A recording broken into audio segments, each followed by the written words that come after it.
Hi all folks, this is Max from ZeroMax.com and Droid 2 Hacks. So today we're gonna try to attempt to install free Wi-Fi tether. Once you've rooted your phone, go to Google and type Android Wi-Fi tether.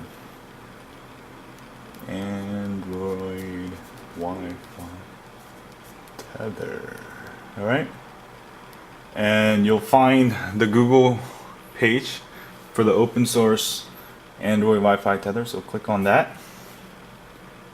Alright, and then go to downloads. Alright, and then download the last one, the pre-9, that should be fine. And then click on the download. Alright, and then when it's downloaded, we're gonna attempt to install it. Alright, so let me zoom in here so you can see better.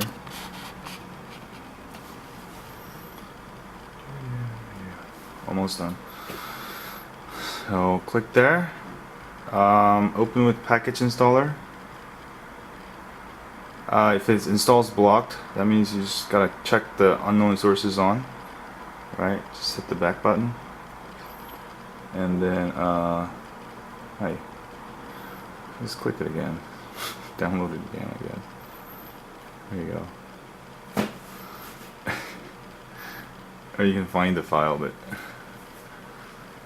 okay. Let's click on it again, and we should be able to install it. Fine. Package installer. Install, and it's gonna ask you for root permission when you first run it, so do open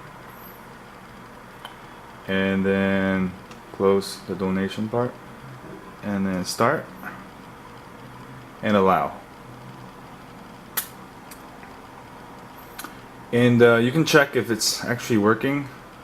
Do show log, loading Wi-Fi driver, activating, starting SSID, enabling NAT rules, tether now running. If you don't get any errors, that means it's working. But I'm gonna go double verify it, because before I had this, I thought it was working on the Vibrant and it didn't. So let me go change the settings so I can actually log on. It's gonna be called Android tether. Let me just, yeah, that's fine. Okay, so let me go grab my laptop to prove to you that it is working, so I'll be right back.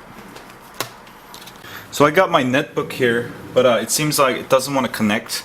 The reason why is that when you have it unsecured, it might not connect. Oh, actually it did it connected to, did it connect?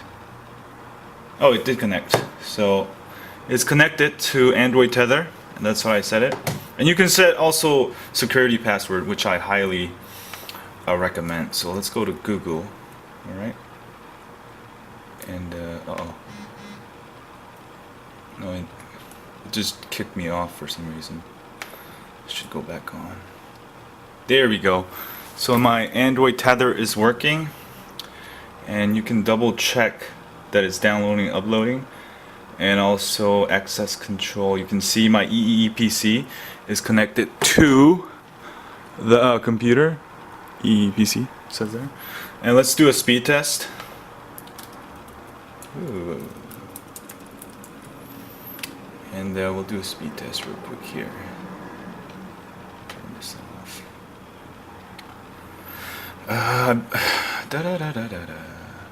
And I'll have also next week, or actually I'll have probably somebody will figure out how to root the Epic 4G, and I'll have that on my site.